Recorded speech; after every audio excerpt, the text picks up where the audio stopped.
whatsoever about that. Yes, Marley was dead as a doornail. I don't mean to say that I know what there is particularly dead about a doornail. I may have been inclined myself to consider coffin nails to be the deadest piece of ironmongery in the trade, but the wisdom of our ancestors is in the sinewy, and my unhallowed hands shall not disturb it.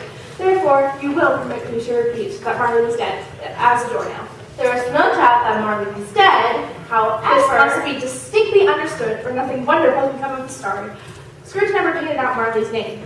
There it stood above the warehouse door years afterwards. Scrooge and Marley. The firm was known as Scrooge and Marley. Sometimes people new to the business called Scrooge, Scrooge, and sometimes Marley, but he answered to both names. It was all the same to him. And Scrooge knew Marley was dead. How could it be otherwise? Scrooge and he were partners for I don't know how many years.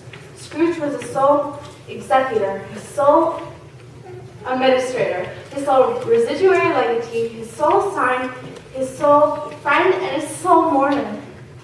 Once upon a time, Oh, but Scrooge was a tight-fisted hand at the grindstone. a squeezing, wrenching, grasping, scraping, covetous old sinner. The cold in him froze his old features, Nipped his pointed nose, pointed his cheek, shrivelled his gait, made his eyes red, his thin lips blue, and spoke out shrewdly in his grating voice.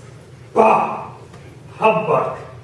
Even the blind man's dogs appeared to know him, and when they saw him coming on, would wag their tails as though to say, No eye at all is better than an evil eye.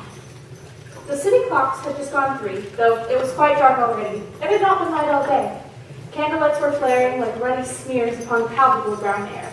The darkness, the rain, snow, hail, and sleet, fog poured in at every chink and keyhole, and was so dense outside that neighboring offices were mere phantoms.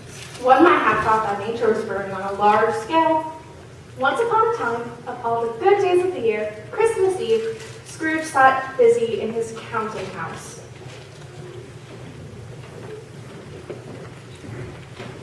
Merry Christmas, Uncle. God save you. Bah! Humbug! Christmas a humbug, Uncle? You don't mean that, I'm sure. I do. Out upon Merry Christmas. What right have you to be merry? What reason have you to be merry?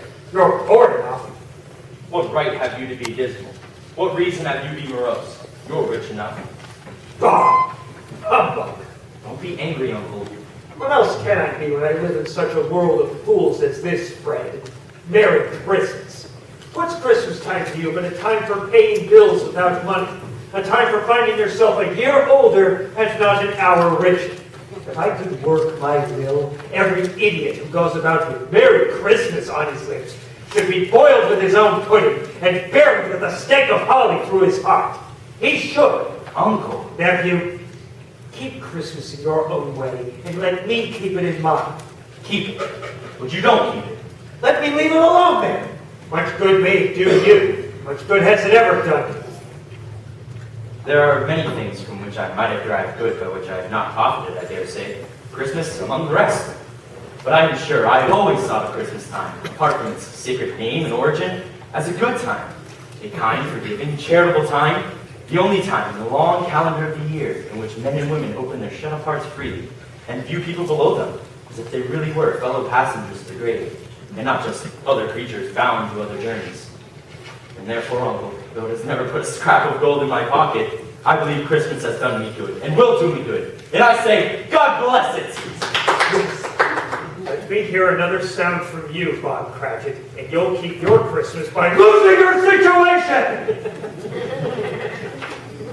You're quite a powerful speaker, sir. I wonder you don't go into Parliament. Don't be angry, Uncle. Come, dine with us tomorrow. But why? I want nothing from you. I ask nothing of you. Why can we not be friends? Why did you get married? Because I fell in love. Love. That is the one thing in the world more ridiculous than a Merry Christmas. Good afternoon.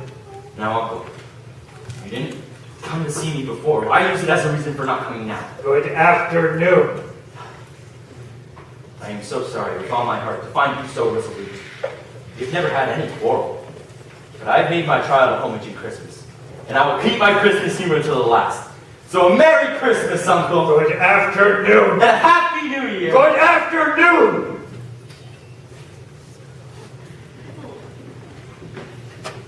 There's another fellow, my clerk, with only 15 shillings a week and a wife and family, talking about Merry Christmas. A retired bedlam. Merry Christmas! Merry Christmas. Bah! Humbug! Scrooge and Molly's, I believe. Have I the pleasure of addressing Mr. Scrooge or Mr. Molly? Mr. Marley has been dead these 7 years. He died 7 years ago this very night. Well, we have no doubt that his liberality will be well represented by his surviving partner. At this festive season of the year, Mr. Scrooge, it is more than usually desirable that we make some slight provision for the poor and the destitute, who suffer greatly at the present time. Thousands are in want of common necessaries. Hundreds of thousands are in want of common comforts. Are there no prisons? Plenty of prisons. And the workhouses, are they still in operation? Unfortunately, yes, although I wish I could say they were not. Oh, I was afraid that something had occurred to stop them in their useful course. I'm glad to hear it. Under the impression that they scarcely furnish cheer of mind or body, a few of us are endeavoring to buy the poor some meat and drink and some means of warmth. We've chosen this time because it is a time of all others, when want is keenly felt and abundance rejoices. What can I put you down for? Nothing. You wish to be anonymous. I wish to be left alone. I can't afford to make idle people merry. I help to support the establishments I have mentioned. They cost enough. Those who are badly off must go there. Many can't go there, and many would rather die. If they would rather die, then they'd better do it and decrease the surplus population. It's enough for a man to understand his own business and not to interfere with other people's. Mine occupies me constantly. Good afternoon, gentlemen.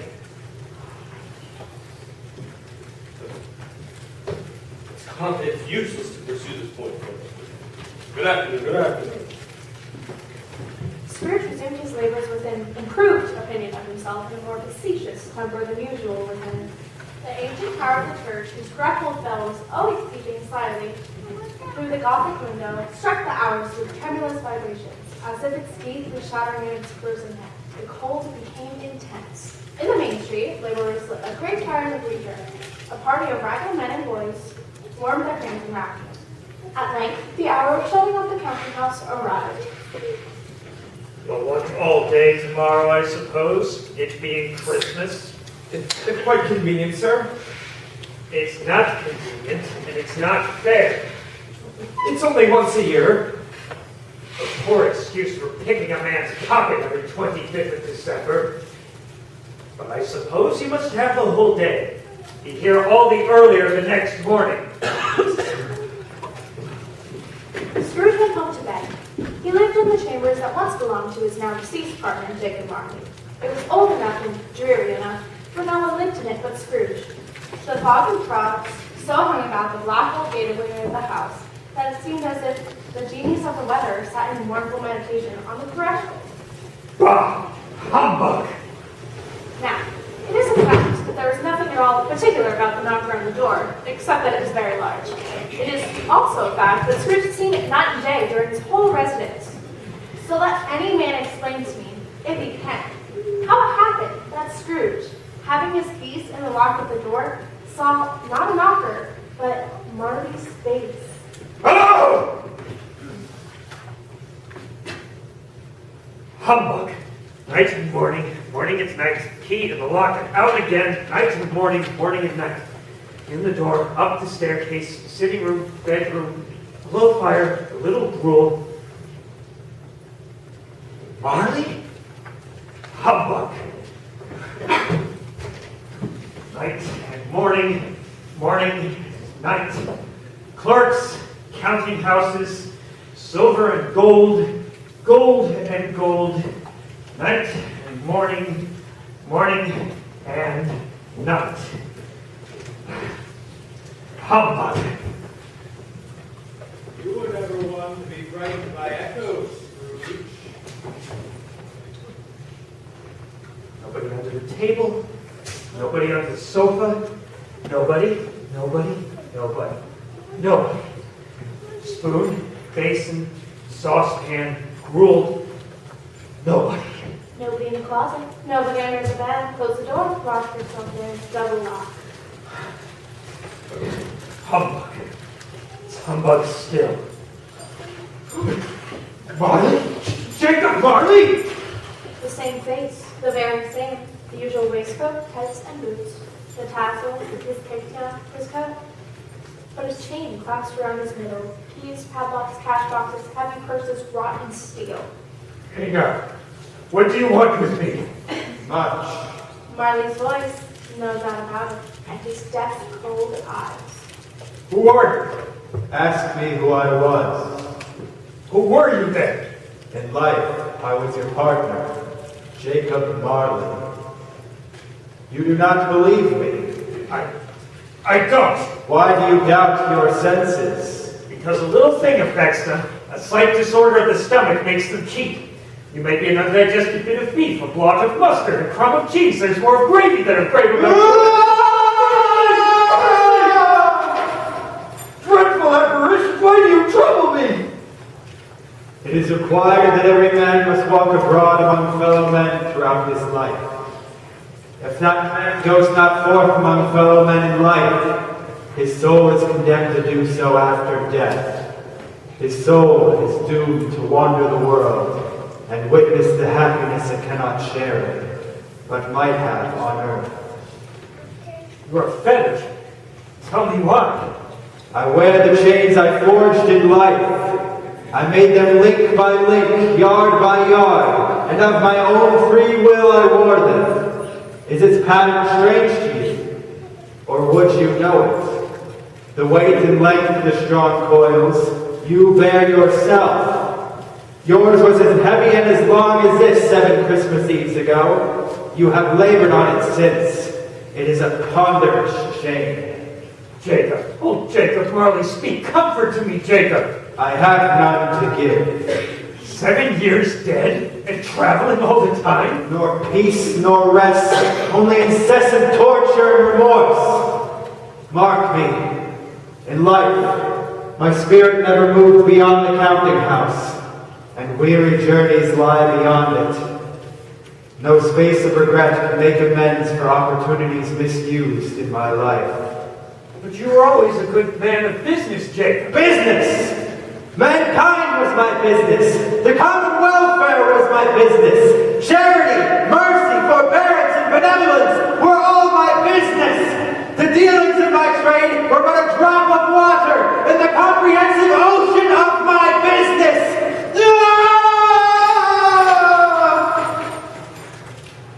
At this time of year I suffer most. In life, why did I walk through crowds of fellow beings with my eyes cast downward, and never once gaze upon that blessed star which guided the wise men to a poor abode? Were there no poorhouses to which its light could have conducted me? Hear me. My time has grown short. I will, but don't be hard upon me, Jacob, pray. I have sat invisible beside you many a day. I am here tonight to warn you that you have yet the chance of escaping my fate. A chance of my procuring Ebenezer. You were always a good friend, Jacob. You will be haunted by 3 spirits. Is that the chance you mentioned, Jacob? It is. I think I'd rather not. Without their assistance, you cannot hope to shun the path that I tread.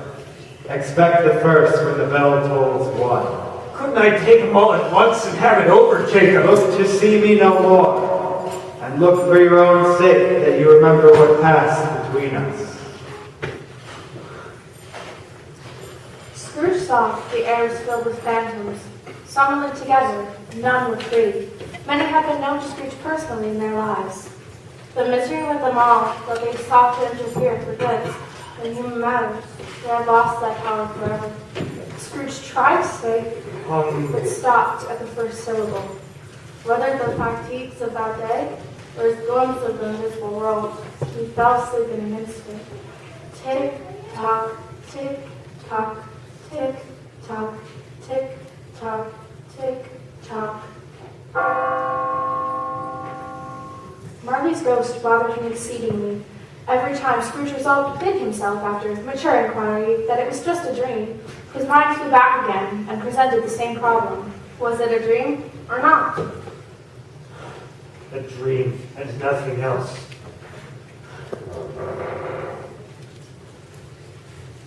Who and what are you? I am the ghost of the Christmas past.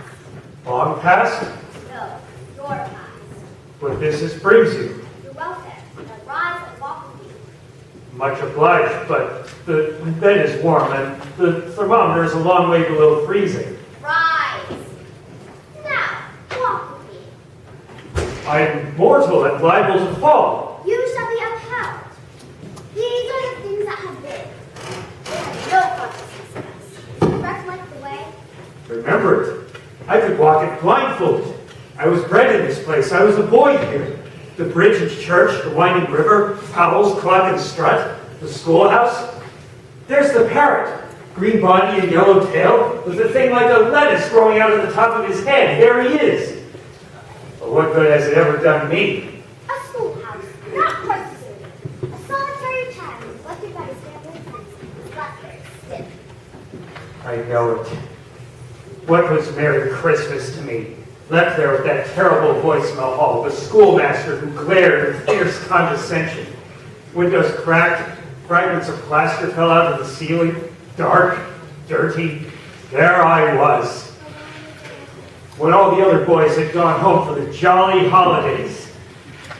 Father was, this is not an agreeable idea. Spirit, remove me from this place. Let us see another Christmas. I apprenticed here. No more work tonight.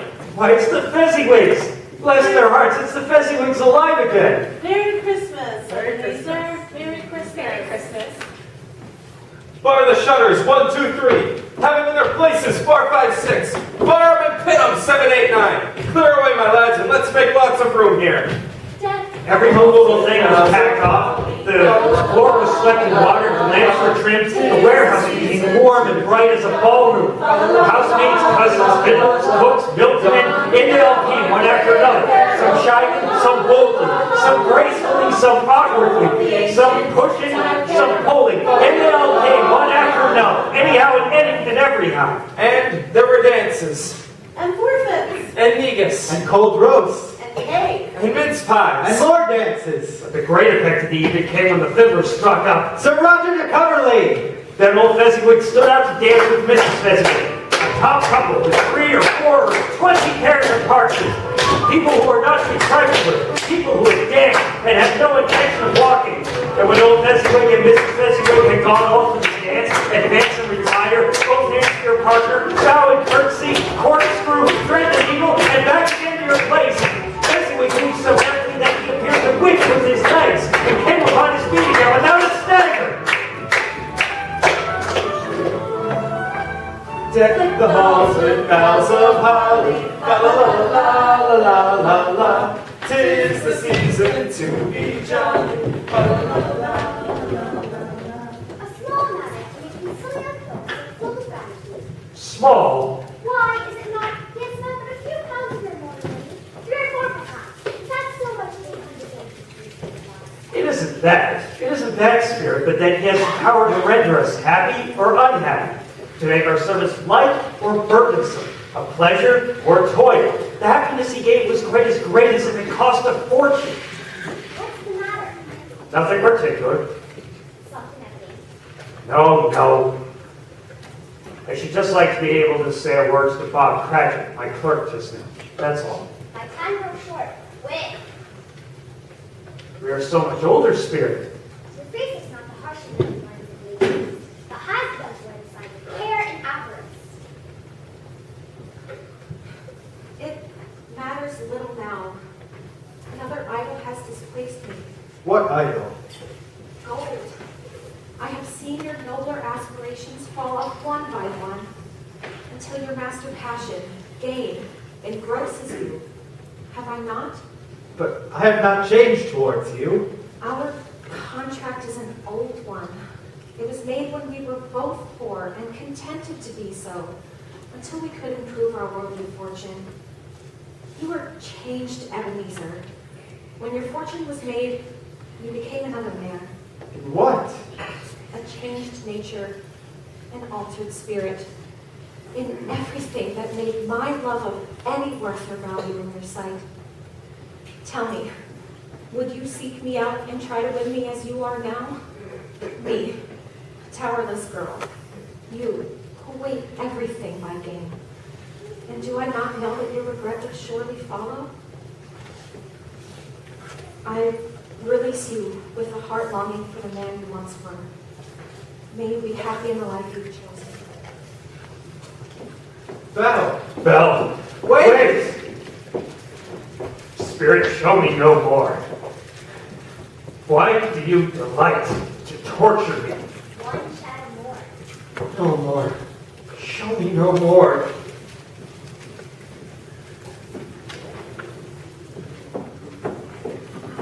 Belle, I saw an old friend of yours. Who? Guess. How can I? Here's a hint. I walked past his office and his window was wide open. I couldn't help but look inside. All I saw was a dim-lit candle on himself. His partner, Jacob Marley, was on his deathbed, and he was there by himself, quite alone in the world. Spirit, remove me from this place. Mr. Scrooge? Poor Mr. Scrooge. Dear old Ebenezer.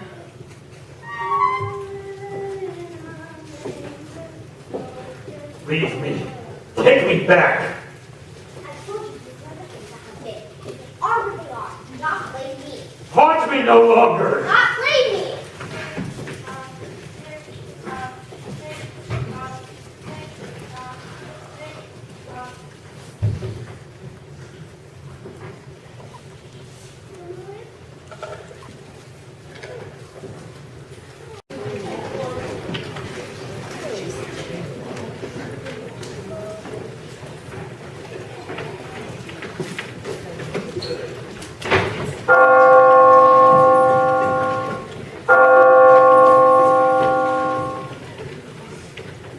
Awakened in the middle of a prodigiously tough storm, Scrooge felt he was restored to consciousness in the right nick of time for the special purpose of holding a conference with the second messenger dispatched to him through Jacob Marley's intervention. A good friend indeed. Now, being prepared for almost anything, he was not by any means prepared for nothing. So, consequently, when Belle struck, and no she was here, he was taken into a violent fit of trembling. At first, he began to think, as you or I would have thought at first, for it is always not the person in the predicament who knows what ought to be done. He began to think about the source and secret of this ghostly light. Joy to the world, the Lord is come. Let earth receive her King.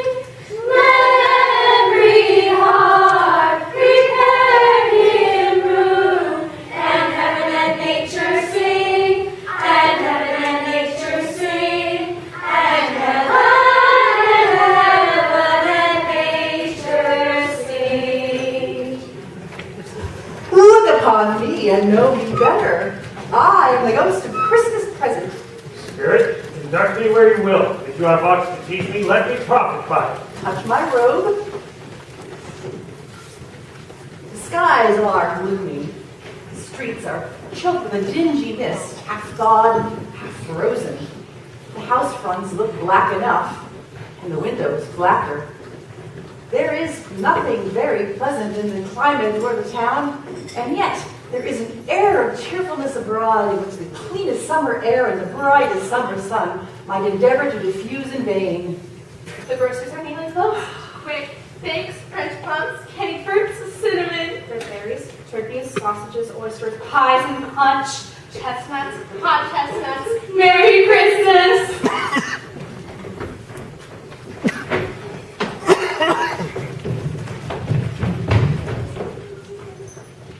It's a shame to quarrel on Christmas Day. Merry Christmas. Is there a particular flavor in what you sprinkled? There is my own. Would it apply to anyone on this day? To any kindly given, to the poor one most, Why to a poor one most? because he needs it the most.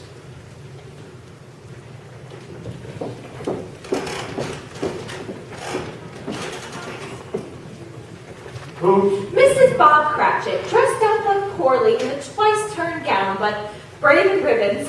Belinda, Belinda Cratchit, also braided ribbons. It's a wonderful thing, Mother.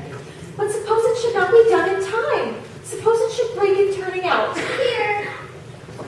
Peter Cratchit wearing father's shirt. No ribbon.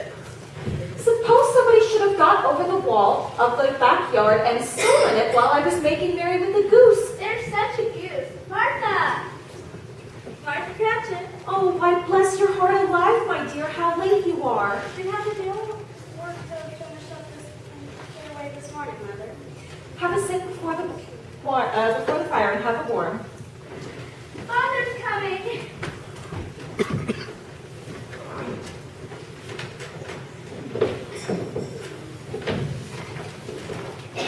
And how did little Tiny Tim behave? Oh, as good as golden better. He had told me coming home that he hoped that people saw him in church because he is a cripple and it might bring them pleasure to remember who it is on Christmas Day made the lame beggars walk and the blind men see. The pudding. Pudding! I doubt the quantity of the flour. There never was such a goose. Such tenderness and flavor. The apricot and mashed potatoes are delightful.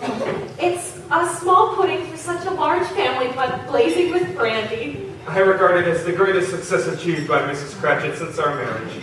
God bless us, my dears, and Merry Christmas. God bless us. Spirit, tell me if Tiny Tim will live. I see a vacant seat. If these shadows remain unaltered by the present, the child will die. And what then?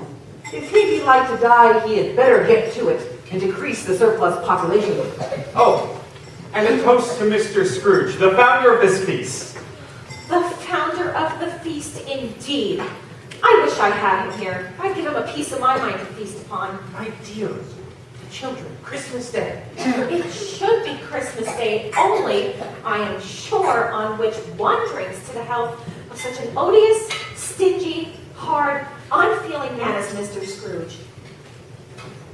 I'll drink to his health for your sake and the day's, but not for his.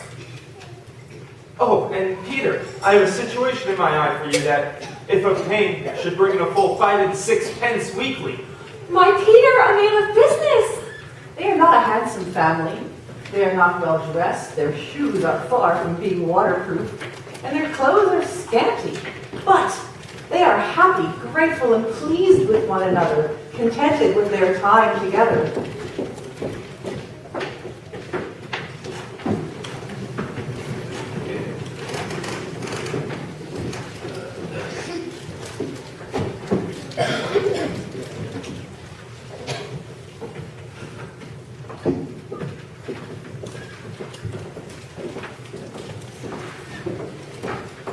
On the 12th day of Christmas, my true love gave to me 12 drummers drumming, 11 pipers piping, 10 lords a leaping, 9 ladies dancing, 8 maids a milking, 7 swans a serving, 6 geese a laying, 5 golden rings, 4 calling birds, 3 French hens, 2 turtle doves, and a partridge in a pear tree.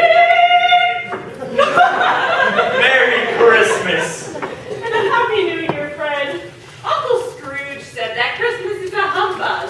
Shame on him. He's a comical old fellow, that's the truth. But his actions will lead to their own consequences, so I hold nothing against him. He's very rich, but he does nothing wicked and does nothing for anyone else. I have no patience for him. I feel sorry for him. I couldn't be angry with him if I tried. Who suffers his ill winds? Himself always. Always himself. Only to say that the consequence of him not joining us tonight, being married with us, is that he will lose pleasant memories. Ones that could do him no harm. Even more so, he'll lose pleasanter companions. Ones that he cannot imagine in his moldy chambers or his dusty office. I mean to give him the same chance every year, for I pity him, but he will rail at Christmas every till he dies. And he can't help think better of it. I have an idea. Let's play a game of yes or no. I will think of something, and you all have to guess what it is, but I can only answer yes or no. 1/2 hour, Spirit, only one. An animal? Yes. A live animal? Yes. A most disagreeable animal? Yes. A cow? A savage animal? Yes. A cow, a cow! An animal that growls and grunts? Yes. Hmm. An animal that lives in London? Yes. Tiger, a tiger. A pig? No. A dog? No. A cat. A horse? No. A cat? Yes. No. I know what it is. It's Scrooge. No. Yes.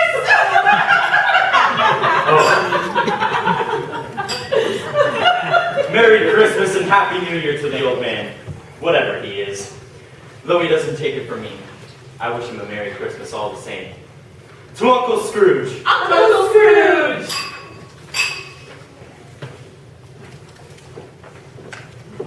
The whole scene passed too quickly, in a breath.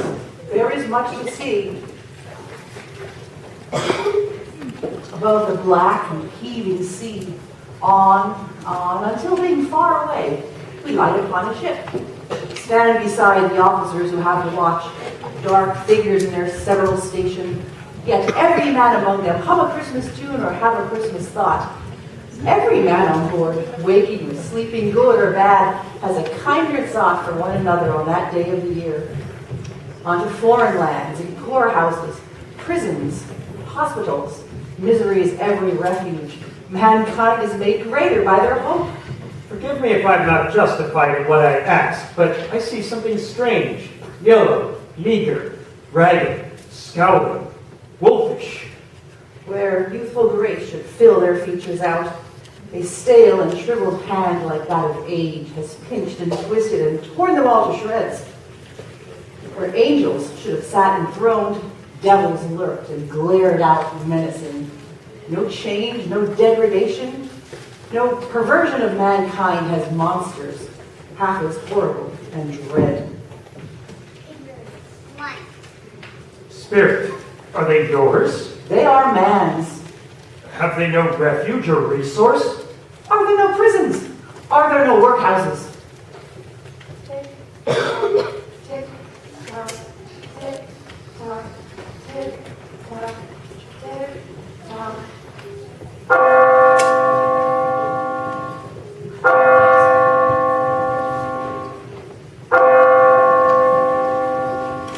As the last stroke ceases to vibrate, Scrooge remembers Marley's prediction and lifts his eyes, beholding a solemn phantom, draped and hooded, coming like mist towards him. Scrooge bent down upon one knee, for the spirit scattered gloom and mystery. I am in the presence of the ghost of Christmas yet to come. Ghost of the future, I fear you more than any specter I have seen. But as I know your purpose is to do me good, and as I hope to live to be another man from what I was, I am prepared to bear you company and do it with a thankful heart. When did he die? Last night, I believe. Why? What was wrong with him? I thought he'd never die. God knows. And what did he do with all his money? I don't know. Left it to his company, perhaps. He hasn't left it to me. That's all I know. It's bound to be a cheap funeral, for upon my life I know of no one to go to it. Suppose we make up a party and go ourselves. I don't mind going. If lunch is provided. What is jolly, Spirit? Spirit, I am surprised that you should attach importance to conversations apparently so trivial. But nothing doubting this conversation has some latent moral for my own improvement. I will treasure every word I heard.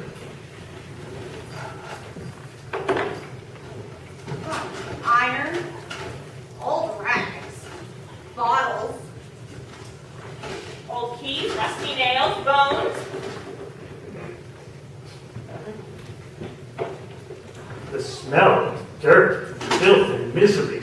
Who would buy and sell here? Someone will pay us 6 pence. Chains, files, hinges, scales, weights, old secrets, old, drunken, slingshot, and ugly secrets. What secret? Stop till I close the door of the shop!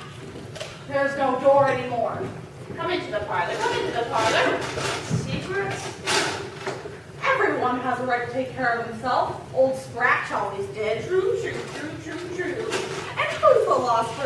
things like these. Not a dead man, I suppose. The wicked old screw is dead? And if you want to take him into death, why wasn't he natural in his lifetime? If he was, he would have had somebody with him when he was struck by death, instead of being there alone, gasping out by himself. It's a judgment on him. Shirts and towels, a pencil case, sleeve button, a pair of sugar tongs, neck curtains. You mean you tore him down, brings it all while he was lying there? Yes, I do. Why not? She was born to make her a fortune. She certainly would. I shan't hold my hand when all I need to do is reach out and grasp it. Not for the man as he was, I promise you. He didn't die of anything catching, right? Oh, I wouldn't worry about that. I ain't so fond of his company that I loiter about for such things. Huh. You may look at that until your eyes are sore. You're not going to find a whole or threadbare place. He lie alone in the dark, without man, woman, or child nearby. There was a sound of a cat scratching at the door, and the sound of gnawing rats. What they wanted in the rooms of death, and why they were so desperate and restless, I dare not think. Spirit, I see. The case of this unhappy man might be my own. My life tends that way.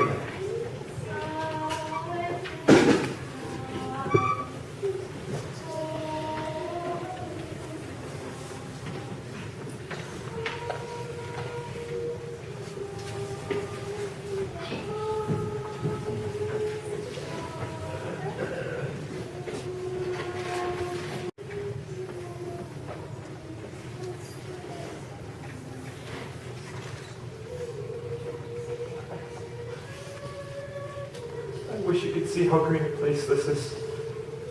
And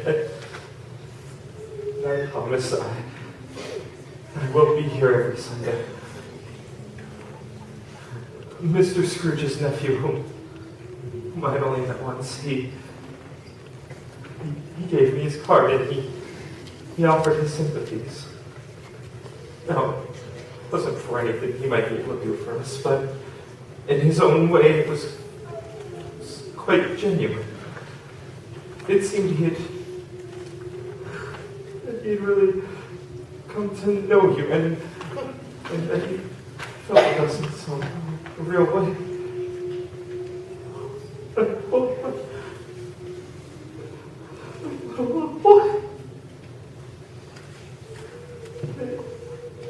I walk a little slower in the evenings hours without you upon my shoulder.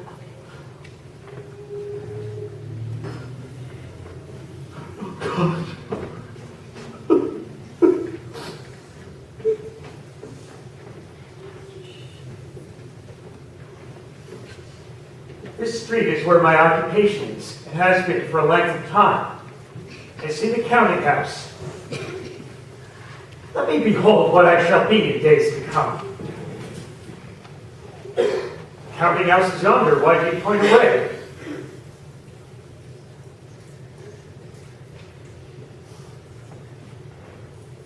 Before I draw nearer to that to which you point, answer me one question.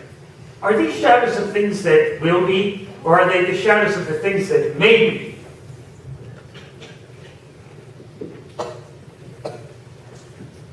Men's courses will foreshadow certain ends, to which, if persevered in, they must lead.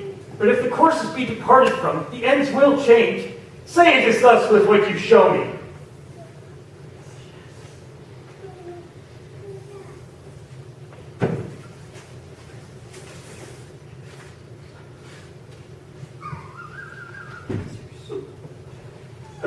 I was the man who lay upon the bed alone. No, Spirit, hear me. I'm not the man I was. I will not be the man I must have been. Why show me this if I am past all hope? I will honor Christmas in my heart and try to keep it all the year. I will live in the past, the present, and the future. The spirits of all three shall strive within me. I will not shut out the lessons that they teach.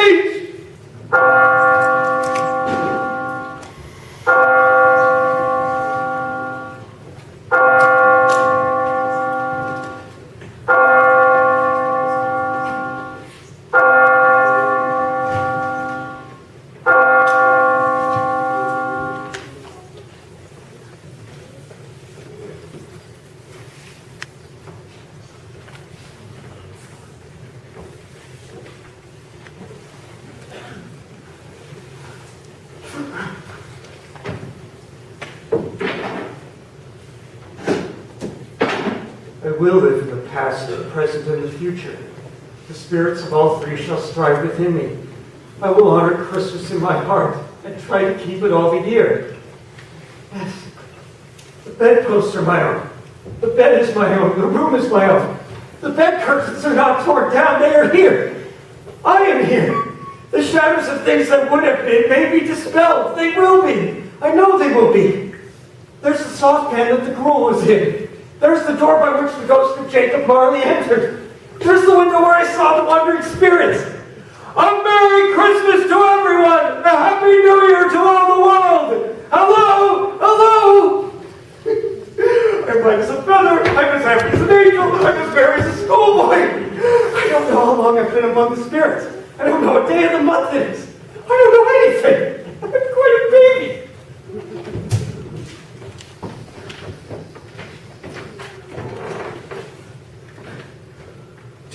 What day is it? Why, Christmas Day. Mr. Scrooge? Merry Christmas!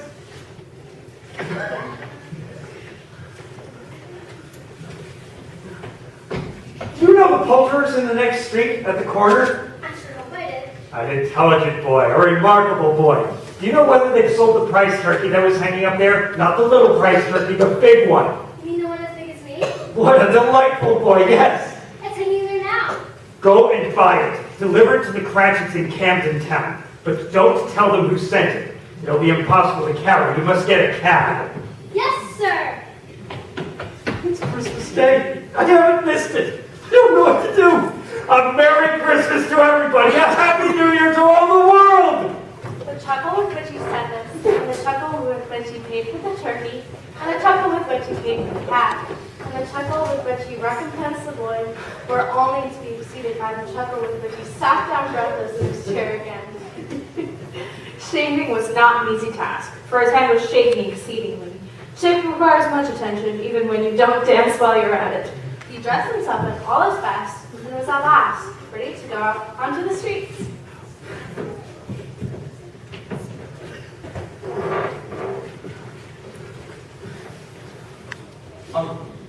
Please, reconsider. Yes, if you will still let me in this evening. You have the sunniest pair of eyes I ever saw. My dear sirs, how do you do? I hope you succeeded yesterday in collecting money for the poor. It was very kind of you. A Merry Christmas to you, sirs. Mr. Scrooge? Yes, that is my name, and I fear it may not be pleasant to you. Allow me to ask your pardon. And will you have the goodness to accept? Lord bless me, Mr. Scrooge, are you serious? If you please, not a farthing less. Will you do me that favor? Oh, we will, yes. My dear sir, how can we do such wonderful... Please, don't say anything. Come and see me again. Will you come? Yes, we will. Thank you. I am much obliged to you. I thank you 50 times. Bless you. He went to church and walked about the streets and watched people hurrying to and fro and patting the children on the head and questioned the beggars, and he looked up into the windows of houses and down into the kitchens and found that everything revealed him pleasure. He had never dreamed that any walk or that anything could give him so much happiness. And in the afternoon, he turned his step toward another house. Where have you been? Oh, why, Mr. Scrooge, it's Christmas. I'll tell you what, my friend, I'm not going to stand this sort of thing any longer. Therefore, I'm about to raise your salary. Sir. Merry Christmas, Bob. Mr. Scrooge? A merrier Christmas, Bob, my good fellow, than I have given you for many a year. And he was better than his word. He did all this and infinitely more. And to Tiny Tim, who did not die, became a second father. He became as good as a man, as good as a master, and as good as a friend as good old Goody ever knew. Some people laughed to see the alteration within him, but he let them laugh, for he was wise enough to know that nothing happened on this globe for good, in which some did not receive their fill of laughter in the outset. He had no further encounters with any spirits, and it was always said of him that he knew how to keep Christmas well. May that be truly said of us all. May God bless us. Everyone. Merry Christmas! Merry Christmas!